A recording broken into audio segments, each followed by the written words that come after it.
Okay, so it's run by members of our staff and trained leaders. We run it in all the Australian capital cities and some regional areas.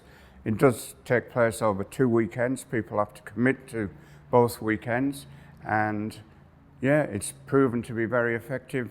We provide frameworks for our families to be able to explore what's going on for them. Really important to understand what's happening with our person in the addiction cycle, because once we see what's going on in that space, we can identify where our person is and then engage in strategies to move them in a forward direction with the understanding of harm reduction as a major key for their well-being and ours. Seeing the addiction cycle mapped out really helped me see how my family fit into the framework and normalised it.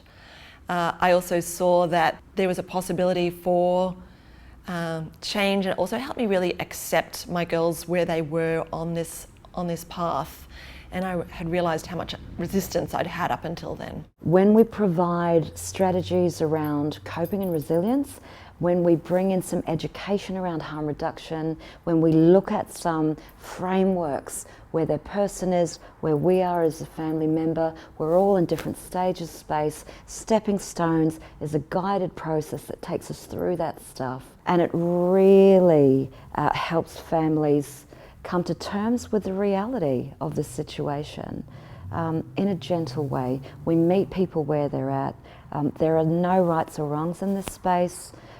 There's a right to pass in Stepping Stones, which is a very, very important philosophy for family drug support. The Stepping Stones program really opened my eyes to the philosophy of harm reduction.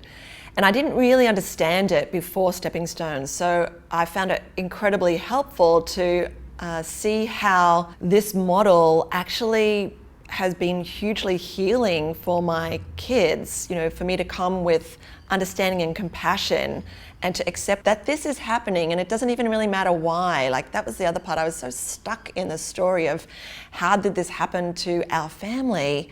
And then when I looked around the circle and saw all these beautiful people from all different places and walks of life, I got that it doesn't really matter why. What matters is what can we do now to support our young people moving forward.